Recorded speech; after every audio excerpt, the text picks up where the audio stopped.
another thing I wanted to talk to you about is DNA. Yes. And just the complexity of DNA and some of its structure and what it's doing. Could you explain? Yes. There was a time in the 70s, 80s, 90s that we thought we pretty much understood DNA. We've got it down. We understand the basics of DNA. We understand the genetic language. So we're really getting a handle on this. Okay.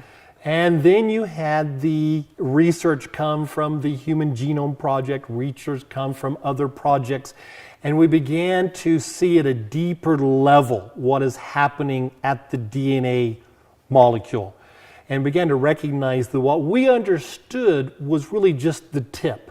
It was really just the very beginning of it. We now recognize that DNA is so sophisticated and so complex in its interactings that we don't right now understand it. We only understand portions of it. We don't understand all of it. And I just want to interject. I think a perfect example of that is the whole problem of junk DNA. That previously they thought junk DNA in the human genome, that previously they thought like 98% was junk DNA. Now they're total reversal. Because we now understand more what's going on at the DNA level, recognizing there was things going on we hadn't seen before. We didn't understand. Right. And sometimes you see it, but you don't understand it, so it's like it doesn't really count type thing. And so as we get studying, we recognize, oh, look at this, look what's going on. And then it's okay, why? I don't understand, we don't know. So we're really kind of where we don't now know the true genetic language, only portions of it. Let me give you an example. DNA is a three-dimensional molecule, meaning that it has the height, the breadth, the width. It's not just a linear line like letters on a page. It's a three-dimensional. But it's more than that. It changes with time. It expands, it moves. This strand moves over here. A strand from this chromosome comes over here and kind of interlinks with this strand. And so you have this whole dynamic, so it really becomes four-dimensional. So are you saying that the chromosomes will work with each other? Absolutely. They're not completely independent. Right. The chromosomes are not just packed up and just sitting there inertly. They are moving, they are overlapping, they're integrating, strands are folding around. And even within the chromosome, you have pieces of DNA that are packed in, but all of a sudden you have proteins pull them out so that they can be read, and then they're packed back in and other strands are brought out and they're read. So even the single chromosome itself is very, very dynamic. But then you may pull out a strand from this chromosome, a strand from this chromosome, and link them around. See, so we have this, what I call it then the four-dimensionality, where at any given moment the actual three-dimensional orientation of the DNA has changed. So if we think of DNA as an information storage unit, this is an information storage unit that not only is in a three-dimensional structure, which would have any computer scientist just drooling to have a three-dimensional informational storage, but it's four-dimensional because the dynamic changes all the time. See, that technology is so beyond us. Let me use an analogy to explain that. Okay.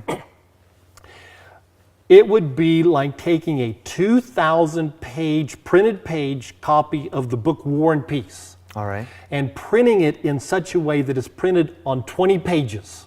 Now, we're not talking about just making it very, very fine print. We're talking about normal print. But then you read that book by folding the pages across each other, by bringing portions of other pages in and folding it in and such, so that you have the entire War and Peace. It's all still a continuity. The entire War and Peace novel, but it's on those 20 pages if you know how to read it. Well, it's more than just a book, isn't it? Because DNA is more, it's not just a written word. Yeah, I just use that as an analogy to show you as the informational storage. And so then the challenge is, can you read that book? I wouldn't know how to read that book. But then who could even write that book? Yeah, we wouldn't even know how to write that book. Our technology today has no idea how to write such a book, and yet that book has been written. It's called your genome, your chromosomes. So who's the writer of that book? It has to be not some process that has no idea what it's doing and just throws things together and sees if it works or not, which would be what evolution is. It has to be an intelligence that is so great that we really don't even comprehend yet, and that would be the Creator God. Amen. Yeah. So I guess what I was saying about the book is that it really almost like acts like an organism in itself, that the various pages are acting and reacting with themselves, whereas a regular page in a book, you know, they're just it's inert. It just sits there. Yeah. Right. So you have all this stuff that's interacting. And right, the book analogy is simple. Yeah, the DNA is even much more complicated than that. Because it being the way it's structured, it's not a just letters on a page. It is an entire dynamic. But that's also the reason that we only partly understand it now. When we thought we understood almost all of it, we're now backing up and saying, okay, we got a long ways to go before we understand it, because it's acting in ways we never even expected, let alone, you know, are able to understand. Why is it doing that? We don't know. And so it's going to be years and years of analysis to really understand what the DNA is doing. In the book Signature in the Cell from Stephen Meyer, one of the things that I gleaned from that book is he talks about inference to the best explanation. I get so perturbed by the evolutionists when they'll say, oh, you people, all you do is criticize evolution. You don't have any evidence. I just see that is just so not true. Yes. But so I just love this idea or this concept of inference to the best explanation. So if you actually have two different options, you have design and you have evolution, or not design. I like to call it not design. So if you have two options, and then you look at the data, you look at the evidence, you go, which of these options does the evidence point to? And it's clearly design. Yes. But if you live in a world where there is no design option, all there is evolution, then you have to fit and cram and condense and force the evidence to fit that one view. That's why all the evidence fits evolution, because there is no option. It doesn't really fit, but it is at least it's pretending to fit. It's how it is presented. It's presented to the public that all the evidence does fit, and that it's a fact. And of course, what is the fact? Well, the fact that we change, that there is change. Yeah. And so, well, that's a fact. We look at E. coli, the bacterium E. coli. There was a paper a couple years ago published that looked at the control system within E. coli versus the control systems of Linux. You know, Linux is your user platform similar to Windows. I suppose a lot of people would say Linux may be better than Windows, but anyway,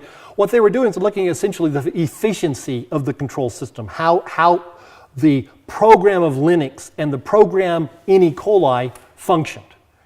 And what they found was that E. coli is dramatically more efficient in its controlling process than the Linux program. But the irony is, if you say to the evolutionists, which one of these do you know is designed and which one of these are you saying is not designed, they go with the less efficient one is designed and the more efficient one is not designed. See, that's not even rational. It's a disconnect. Right. It just doesn't make sense. And it comes back to what you're saying, when design is not considered an option, we're forced to make what I call foolish conclusions.